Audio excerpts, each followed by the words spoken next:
لوسی نے کچھ کہنے کا ارادہ کیا تھا کہ بیرونی آفس کا دروازہ کھلنے کی آواز آئی۔ وہ جلدی سے باہر چلی گئی۔ 1 منٹ بعد وہ دوبارہ واپس آئی۔ جیک سمز اور ایک عورت تم سے ملنے آئے ہیں، اس نے بتایا۔ کیا میں انہیں واپس کر دوں؟ بالکل نہیں، شین نے مسکرا کر جواب دیا۔ وہ بڑے شوق سے مل سکتے ہیں، مگر میرا خیال ہے کہ تم جیک کو پسند نہیں کرتے، لوسی بولی۔ تمہیں یاد نہیں کہ 2 سال پہلے کسی سے ملاقات کرنے کے لیے ضروری تو نہیں کہ آدمی اس سے محبت کرتا ہو؟ شین نے جواب دیا۔ میں ابھی تک اسی فکر میں تھا کہ اس کیس میں میری فیس کون ادا کرے گا۔ کیا مسز میریڈتھ کو دیکھ کر تمہیں یہ خیال نہیں آیا کہ ممکن ہے اس کے پاس کچھ فالتو رقم جمع ہو گئی ہو؟ مسز میریڈتھ میرے خیال کے مطابق فیس نہیں، فیس کے بجائے کچھ اور ہی ادا کرتی ہوں گی، لوسی نے خشک لہجے میں کہا۔ کیا تم اب بھی ان سے ملنا چاہتے ہو؟ پہلے سے بھی زیادہ حور، شین ہنس کر بولا۔ تم انہیں بلا روک ٹوک اندر آ لینے دو۔ جب جیک سمز اور مسز میریڈتھ نے اندرونی آفس میں قدم رکھا تو شین نے اپنی کرسی سے اٹھ کر ان کا استقبال کرنے کی ضرورت نہیں سمجھی اور اسی طرح بیٹھا رہا۔ جیک سمز، جو کہ ایک وکیل تھا، اپنی بغل میں ڈیلی نیوز اخبار کا ایک پرچہ دبائے ہوئے تھا۔ تم اس کے بارے میں کیا جانتے ہو شین؟ اس نے اخبار اپنی بغل سے نکال کر شین کے سامنے پٹخ دیا۔ کس کے بارے میں؟ شین نے پوچھا۔ مسز میریڈتھ بڑی دلچسپی سے شین کو دیکھ رہی تھی۔ تم اچھی طرح جانتے ہو کہ کس کے بارے میں، جیک نے جواب دیا۔ ہیسٹنگز کے آفس میں تم باقاعدہ متعارف ہونے سے پہلے ہی مسز میریڈتھ کو پہچان گئے تھے۔ ہیسٹنگز اس بات سے انکار کرتا ہے کہ اس نے تمہاری خدمات اس لیے حاصل کی ہیں کہ تم جال سازی سے ایسی شہادتیں تیار کرو جن سے میری موکلہ اپنا حق پانے سے محروم رکھی جا سکے، مگر میرے نزدیک اس کے علاوہ تمہارے وہاں جانے کا کوئی مقصد ہو ہی نہیں سکتا۔ شین برابر مسز میریڈتھ کو گھور رہا تھا۔ مسز میریڈتھ، وہ بولا، کیا تم کوئی ایسی وجہ بتا سکتی ہو کہ میں تمہیں تمہارے حق سے محروم کرنا چاہوں گا؟ میٹی کے ہونٹوں پر ایک تبسم نمودار ہوا۔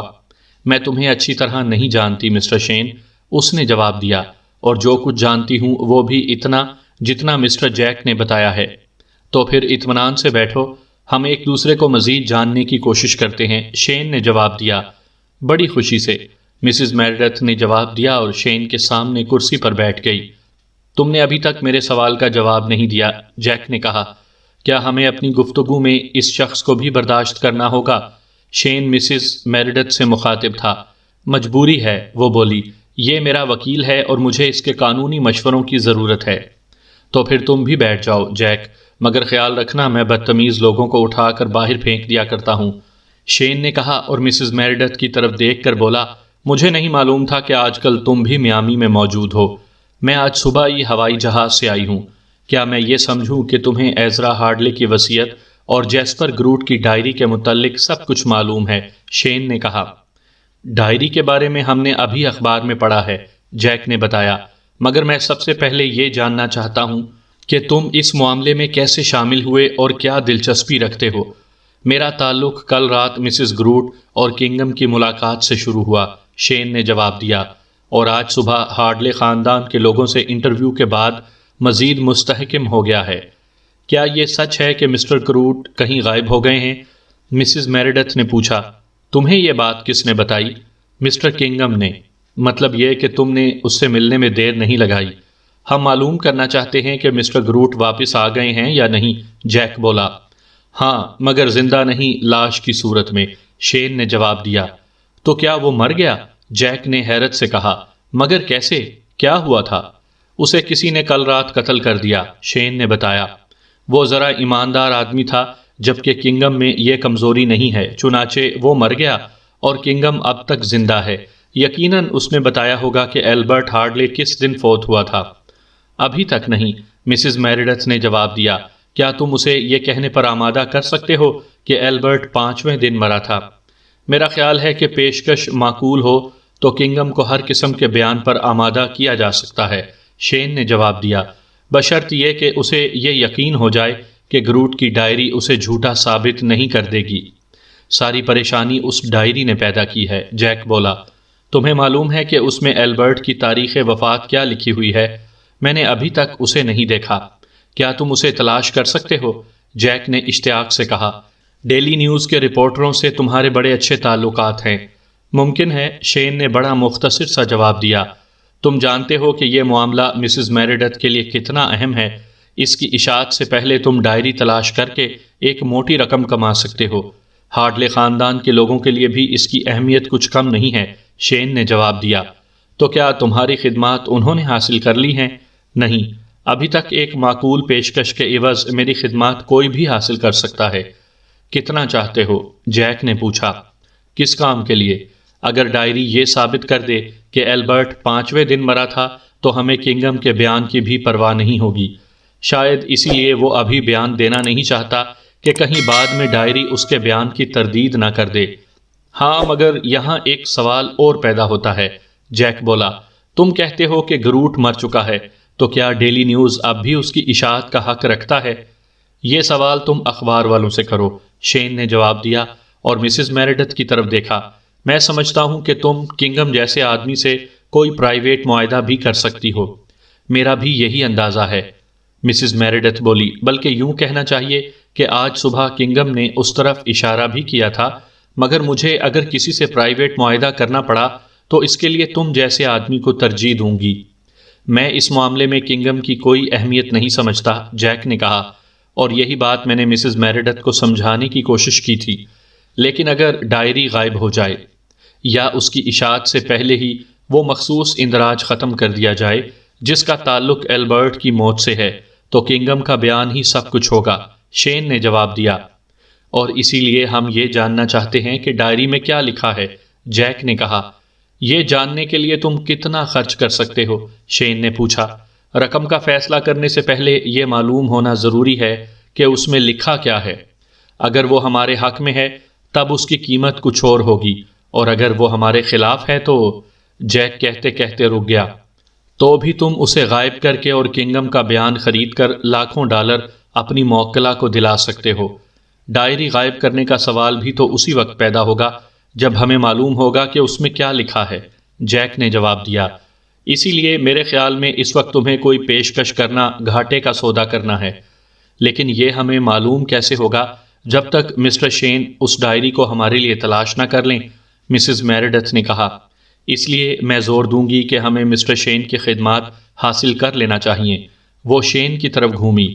اس کام کے لیے تمہاری فیس کیا ہوگی مسٹر شین؟ وہ بولی۔ اگر میں ڈائری کی اشاعت سے پہلے اسے تمہارے لیے حاصل کر لوں، شین نے کہا، تو مجھے تم $1000 ادا کرو گی۔ مجھے منظور ہے، مسز میریڈتھ نے فوراً کہا۔ لیکن ڈائری میں یہ لکھا ہو کہ ایلبرٹ اپنی چچا سے پہلے ہی مر گیا تھا تو… اس سوال پر ہم اس وقت غور کریں گے جب ڈائری مل جائے گی، شین نے جواب دیا۔ میں ابھی اپنی سیکرٹری کو بلا کر ضروری معاہدہ ٹائپ کروا لیتا ہوں۔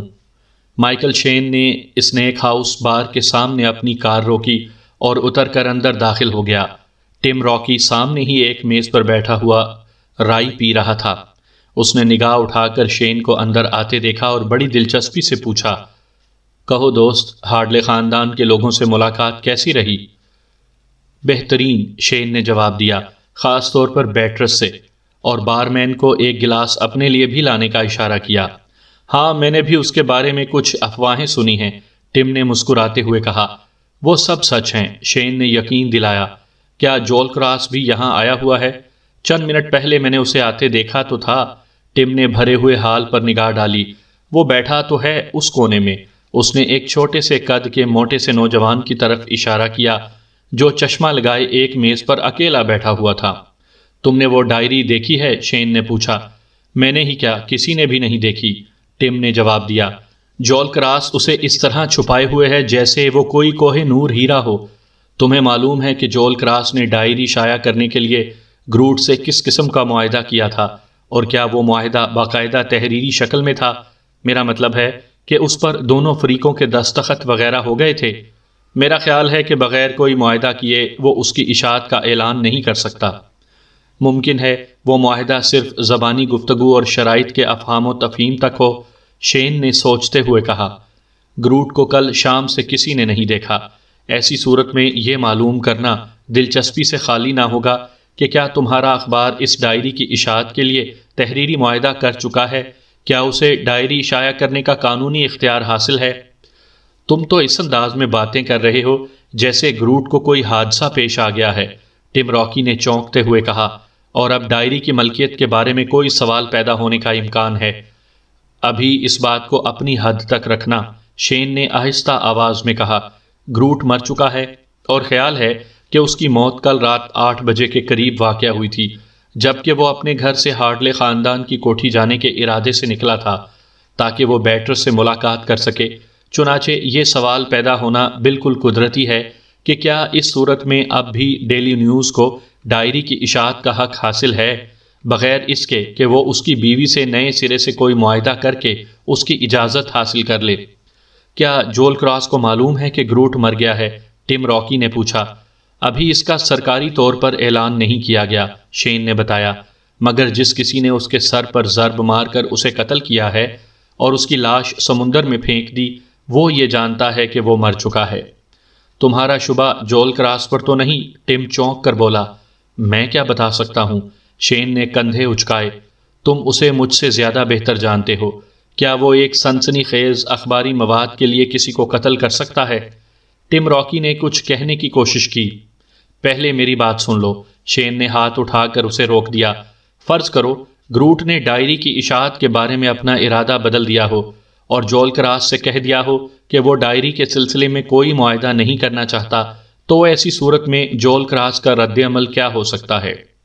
کسی ہنگامہ خیز اخباری مواد کے لیے جول کراس اگر اپنی دادی کو بھی راستے کی رکاوٹ محسوس کرے گا تو شاید اس کا بھی گلا گھونٹ دے گا، ٹم راکی نے جواب دیا۔ وہ کچھ اسی قسم کا نوجوان ہے۔ تو کیا وہ اس ڈائری کو بھی اتنا اہم خیال کرتا ہے؟ شین نے پوچھا۔ میں ابھی اس سے بات کروں گا، ٹم نے جواب دیا۔ بارمین نے شراب کا گلاس کافی دیر پہلے اس کے سامنے رکھ دیا تھا۔ شین شراب کے گھونٹ لیتے ہوئے کچھ دیر تک سوچتا رہا۔ اچھا یہ بتاؤ، اس نے آخر اپنی خاموشی توڑتے ہوئے کہا، جول کراس کی نگاہ میں دولت کی کیا اہمیت ہے؟ میرا مطلب ہے اگر اسے ایک بڑی رقم پیش کی جائے تو کیا وہ اخبار میں اپنے نام سے ایک ہنگامہ خیز مواد پیش کر کے شہرت حاصل کرنے کے مقابلے میں دولت حاصل کرنے کو ترجیح دے گا؟ میرے خیال میں اس کا انحصار اس بات پر ہے کہ اسے کتنی دولت پیش کی جاتی ہے، یا اسے اس اخباری مواد سے کتنی شہرت حاصل کرنے کی امید ہے، ٹم راکی نے جواب دیا۔ آخر تم صاف صاف بات کیوں نہیں کرتے؟ کیا تم یہ تو نہیں سوچ رہے ہو کہ کتنی رقم کا لالچ دے کر جول کراس کو اس ڈائری کی اشاعت سے باز رکھ سکتے ہو؟ ہاں، کچھ اسی طرح کی بات ہے۔ مگر کیوں؟ ٹم نے شین کو گھور کر دیکھا۔ تم کیوں ڈائری کی اشاعت روکنا چاہتے ہو؟ اس معاملے میں تمہاری دلچسپی کیا ہے؟ میں نے یہ نہیں کہا کہ میں ڈائری کی اشاعت روکنا چاہتا ہوں، شین نے جواب دیا، لیکن میرے علم میں ایسے لوگ ہیں جو اس مقصد کے لیے بھاری قیمت دے سکتے ہیں۔ میں صرف یہ معلوم کرنا چاہتا تھا کہ جول کراس اخباری دنیا میں اپنی شہرت کو زیادہ عزیز رکھتا ہے یا دولت کو؟ اس سوال کا کوئی یقینی جواب دینا میرے لیے ممکن نہیں ہے، ٹم راکی نے کہا۔ بات شہرت یا دولت کی مقدار پر آ کر رک جاتی ہے۔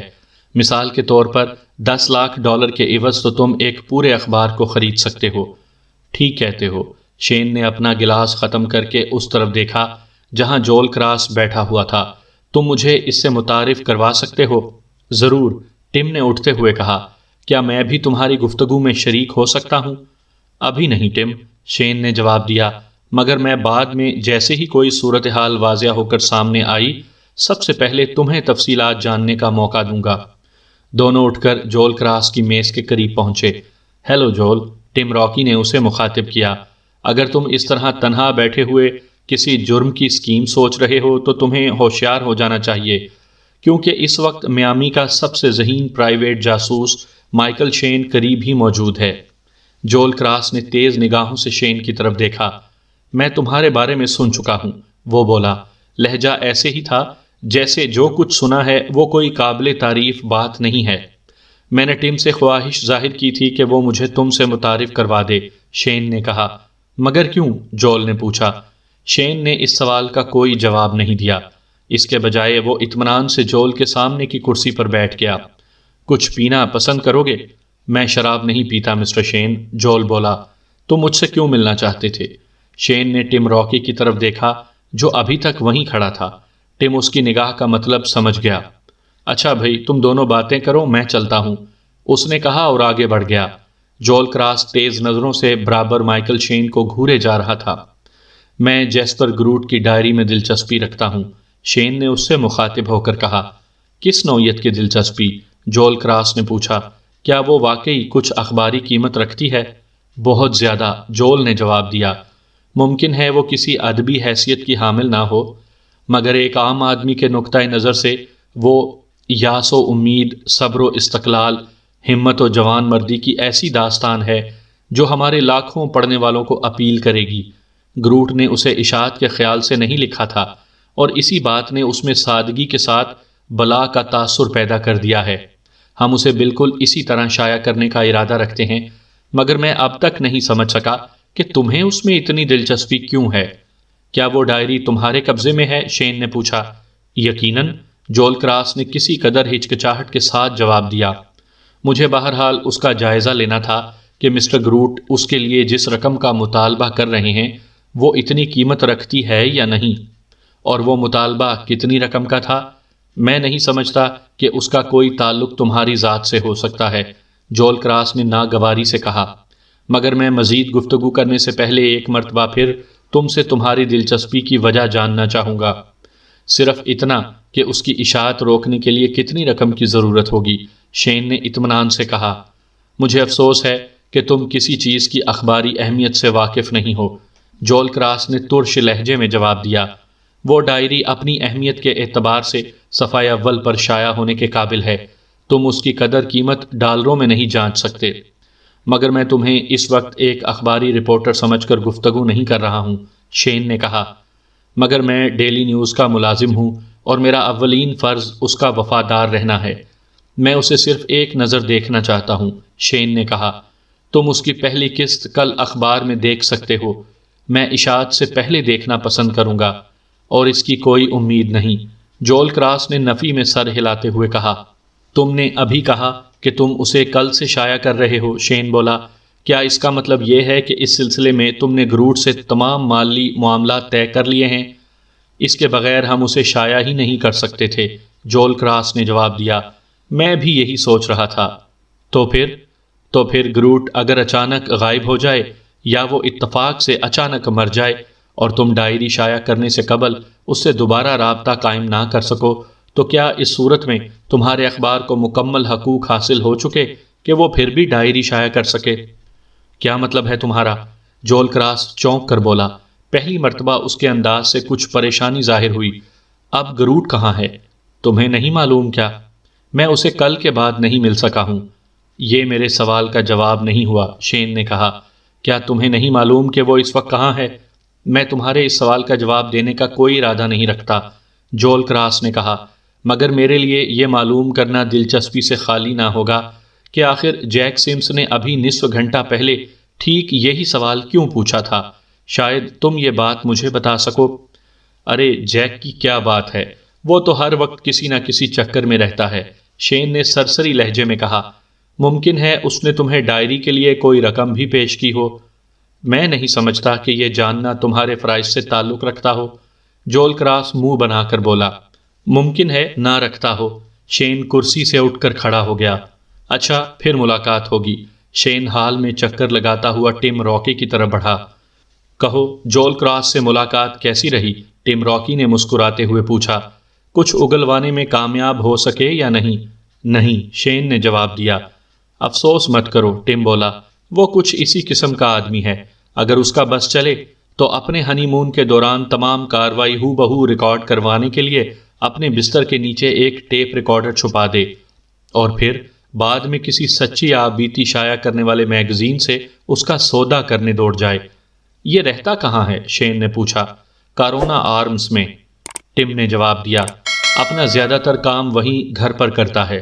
خود کو اتنے اونچے درجے کا صحافی خیال کرتا ہے کہ ہم جیسے رپورٹروں کے ساتھ سٹی ہال میں بیٹھ کر کام کرنا اسے پسند نہیں۔ میری خواہش تھی کہ تم مسز گروٹ سے انٹرویو لینے کی کوشش کرو، شین بولا، اور یہ پتہ لگاؤ کہ ڈائری کے بارے میں معاہدہ مکمل ہو کر اسے رقم مل چکی بھی ہے یا نہیں۔ اب جب کہ گروٹ مر چکا ہے، تمہارے اخبار کو لامحالہ ڈائری کی اشاعت کے لیے اس سے اجازت لینا پڑے گی، یعنی اس صورتحال میں جیسپر سے بات پوری طرح طے نہ ہوئی ہو۔ اسے مل کر یہ کہنا کہ اگر صورتحال یہی ہو تو مجھ سے ملنے سے پہلے وہ کسی کاغذ پر دستخط نہ کرے۔ ضرور، کوئی اور خدمت جو میں انجام دے سکتا ہوں؟ اگر یاد آ گئی تو ضرور بتاؤں گا، شین مسکراتے ہوئے بولا اور بار سے باہر نکل گیا۔ کرونا آرمز ایک نسبتاً پرسکون رہائشی علاقے میں چھوٹا سا ہوٹل تھا۔ شین اپنی کار میں وہاں پہنچا اور کار ہوٹل سے نصف فرلانگ سے پہلے ہی چھوڑ دی۔ سامنے ایک فون بوتھ لگا ہوا تھا، وہ اس میں گھس گیا، ڈائریکٹری میں ہوٹل کا فون نمبر دیکھا اور مطلوبہ سکہ ڈالتے ہوئے نمبر ڈائل کیا۔ ایک سریلی زنانہ آواز نے جواب دیا۔ شین نے جول کراس کے کمرے سے کنیکشن مانگا۔ رسیور میں 3-4 مرتبہ گھنٹی بجنے کی آواز سنائی دی، پھر آپریٹر نے بتایا کہ کمرہ نمبر 417 سے کوئی جواب نہیں ملتا۔ شین نے شکریہ ادا کر کے رسیور رکھ دیا، اسے صرف کمرے کا نمبر ہی معلوم کرنا تھا۔ بوتھ سے نکل کر فٹ پاتھ پر چلتا ہوا کرونا آرمز میں داخل ہوا، استقبالیہ کاؤنٹر کی طرف توجہ دیے بغیر لفٹ کی طرف بڑھ گیا۔ لفٹ بوائے ایک نوعمر لڑکا تھا جس نے اسے چوتھی منزل پر اتار دیا۔ مختصر راہداری میں کمرہ نمبر 417 تلاش کرنے میں اسے کوئی زحمت نہیں ہوئی۔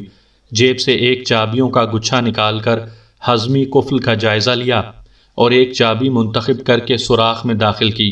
تیسری کوشش میں تالے نے ہار مان لی۔ شین نے ہینڈل پکڑ کر گھمایا، دروازہ بے آواز کھل گیا۔ شین نے دروازے کو ذرا سا کھول کر جھانکا، آہستہ سے اندر داخل ہوا اور ابھی کمرے میں چاروں طرف پھیلے ہوئے الٹ پلٹ سامان کی ایک جھلک ہی دیکھ پایا تھا کہ اسے اپنے بائیں طرف حرکت کا احساس ہوا، مگر اس سے پہلے کہ وہ گھوم کر دیکھتا اسے اپنے سر کے پچھلے حصے پر ایک زبردست چوٹ برداشت کرنا پڑی اور ذہن پر چھائی ہوئی دھند کے ساتھ وہ منہ کے بل فرش پر گر پڑا۔ نہ وہ حرکت کر سکتا تھا اور نہ کچھ دیکھنے کے قابل تھا۔ چوٹ خاصی زوردار تھی اور ہوشیاری سے لگائی گئی تھی۔ کوشش کے باوجود شین اپنے آپ کو بے ہوش ہونے سے نہیں روک سکا۔ اسے یاد نہیں کہ وہ کتنی دیر اس طرح فرش پر پڑا رہا، مگر اسے کچھ ایسا احساس ہوا جیسے بہت زیادہ دیر نہ ہوئی ہو۔ ابھی وہ نیم ہوشیاری اور نیم بے ہوشی کے درمیان ہی تھا کہ اس نے اپنے قریب کسی کو دوزانوں بیٹھا ہوا محسوس کیا۔ پھر کسی کی نرم انگلیوں نے اس کی نبض دیکھی۔ کوئی اٹھا اور اس کے قدموں کی چاپ اندر کمرے کی جانب بڑھتی چلی گئی۔ شین نے اپنی آنکھیں کھول دیں۔ کمرے میں پوری طرح روشنی ہو رہی تھی۔ شین نے سر کے پچھلے حصے میں بے انتہا درد محسوس کیا۔ بڑی کوشش کر کے ہاتھوں کے سہارے وہ آہستہ آہستہ اٹھ کر بیٹھا۔ کمرے میں تمام سامان بے ترتیب صورت میں چاروں طرف پھیلا ہوا تھا۔ کرسیوں کے گدے پھینک دیے گئے تھے، ایک صوفہ الٹا ہوا تھا، میز کی درازیں اور الماری کھلی تھی، کاغذات اور دوسری چیزیں بکھری پڑی تھیں۔ شین کی قوت رفتہ رفتہ بحال ہونے لگی، درد بھی کچھ کم ہوا اور اب صرف کان کے پچھلے حصے میں درد محسوس ہو رہا تھا۔ اس نے ہاتھ لے جا کر درد کی جگہ کو چھوا اور یہ محسوس کر کے اطمینان محسوس کیا کہ نہ کوئی زخم تھا اور نہ خون کی چپچپاہٹ۔ یقیناً کوئی ریت کا تھیلا استعمال کیا گیا تھا اور جس کسی نے یہ حرکت کی تھی وہ اپنے کام میں ماہر معلوم ہوتا تھا۔ اچانک مسز میریڈتھ اس کے سامنے آ کھڑی ہوئی۔ اس کے ہونٹوں پر مسکراہٹ تھی اور جب وہ بولی تو آواز میں ہمدردی کا عنصر غالب تھا۔ کیا حال ہے مسٹر شین؟ اس نے پوچھا۔ اب کچھ بہتر ہوں، شین نے جواب دیا۔ یہ کارنامہ تم نے انجام دیا تھا؟ میں نے؟ مسز میریڈتھ نے بھویں اچکائیں۔ بڑا شکی ذہن ہے تمہارا۔ وہ قدم بڑھا کر شین کے قریب آ گئی۔ ڈائری مل گئی؟ اس نے دلچسپی سے سوال کیا۔ شین نے اپنا ہاتھ اس کی طرف بڑھا دیا۔ مسز میریڈتھ نے ہاتھ پکڑ لیا اور سہارا دے کر شین کو اٹھنے میں مدد دی۔ میں یہی سوال تم سے کرنے والا تھا، شین نے کہا اور مسز میریڈتھ کے سہارے چلتا ہوا صوفے پر بیٹھ گیا۔ میں پہلے تمہیں اپنی کہانی سناتا ہوں، پھر تم اپنی داستان بیان کرنا، وہ بولا۔ ممکن ہے ہم دونوں یہ سمجھیں کہ دوسرا جھوٹ بول رہا ہے، مگر اس سے کوئی فائدہ نہیں ہوگا۔ میں ابھی کمرے میں داخل ہی ہوا تھا کہ کسی نے پیچھے سے حملہ کر کے مجھے بے ہوش کر دیا۔ کمرے کی جو حالت تم دیکھ رہی ہو یہ میرے آنے سے پہلے بھی اسی طرح تھی۔ وہ اس کے قریب بیٹھ گئی۔ میں جب آئی تو تم بے ہوش پڑے تھے، اس نے کہا۔ میں نے پہلے تمہارے زندہ ہونے کا اطمینان کیا اور پھر ذرا کمرے میں ایک چکر لگایا۔ جول کراس کہاں ہے؟ میں نے اسے ایک بار میں کھانا کھاتے ہوئے چھوڑا تھا۔ اگر تم نے یہ سب کچھ نہیں کیا تو پھر کس نے کیا ہے؟ مسز میریڈتھ نے کمرے کی طرف اشارہ کیا۔ ظاہر ہے کسی ایسے شخص نے جسے ڈائری کی تلاش تھی اور جو مجھ سے پہلے یہاں پہنچ چکا تھا۔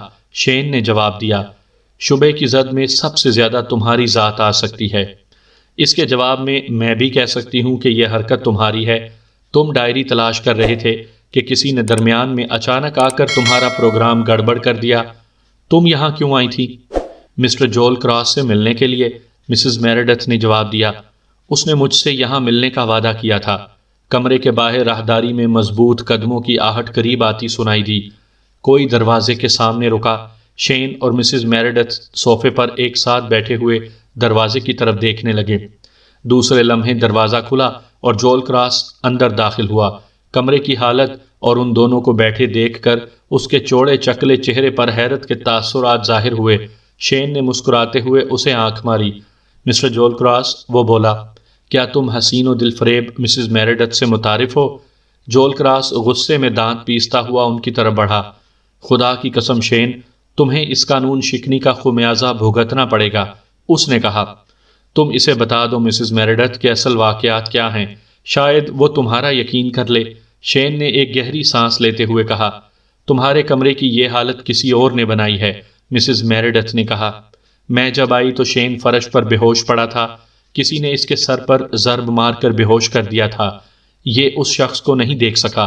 ہم دونوں یہی سوچ رہے تھے کہ کیا وہ شخص ڈائری پانے میں کامیاب ہو گیا ہے یا نہیں۔ میں ایک لفظ پر بھی یقین کرنے کے لیے تیار نہیں ہوں، جول کراس تلخی سے بولا، اور صوفے کے پاس سے گزرتا ہوا اپنے بیڈ روم کی جانب بڑھ گیا، مگر فوراً ہی ہاتھ میں ریوالور لیے باہر نکلا۔ اپنی جگہ سے حرکت مت کرنا، اس نے پکار کر کہا۔ میں پولیس کو فون کر رہا ہوں۔ مسز میریڈتھ جلدی سے اٹھ کر اس کے اور فون کے درمیان آ گئی۔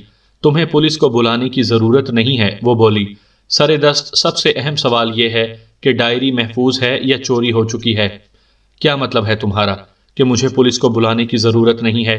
جول کراس نے کہا اور ریوالور دکھاتے ہوئے ایک قدم فون کی طرف بڑھا۔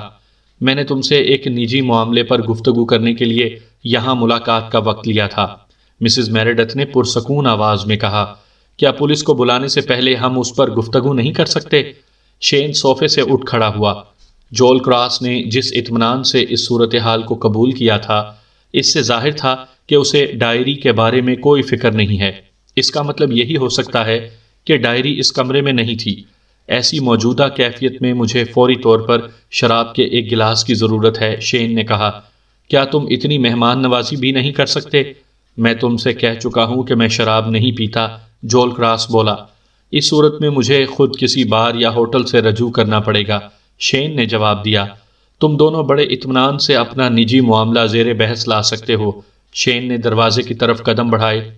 کمرے سے جانے کی کوشش مت کرو ورنہ میں تمہیں شوٹ کر دوں گا، جول کراس نے دھمکی دی، مگر شین کو یقین نہیں تھا کہ وہ اپنی دھمکی کو عملی جامہ پہنا سکتا ہے۔ اس نے اپنے قدم نہیں روکے۔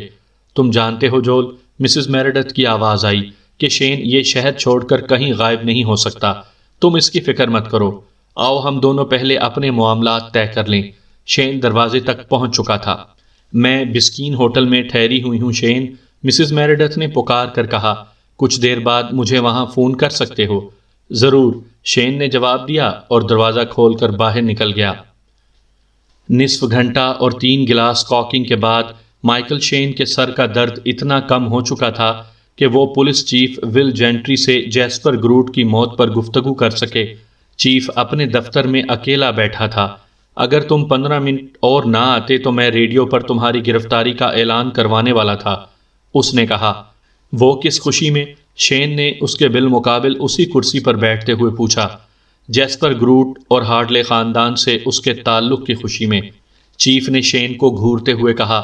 میں اب کوئی بہانہ نہیں سنوں گا، میں تمہیں ساری رام کہانی بالکل ایمانداری سے بتائے دیتا ہوں، شین نے جواب دیا۔ مگر پہلے یہ بتاؤ کہ تمہیں کتنی باتیں معلوم ہو چکی ہیں، باقی کسر میں پوری کر دوں گا۔ ہمیں کوئی خاص بات ابھی تک نہیں معلوم ہوئی، چیف نے اپنا سگار منہ میں ادھر سے ادھر گھماتے ہوئے بتایا۔ ایک ٹیکسی ڈرائیور نے گروٹ کو اس کے مکان سے 8 بجنے میں چند منٹ پہلے اپنی ٹیکسی میں سوار کرایا اور ہارڈلے خاندان کی کوٹھی کے سامنے اتار دیا۔ بس اس کے بعد کیا ہوا ہمیں پتہ نہیں۔ جہاں تک ہارڈلے خاندان کا تعلق ہے، مجھے وہ سب کے سب سر پھرے نظر آتے ہیں۔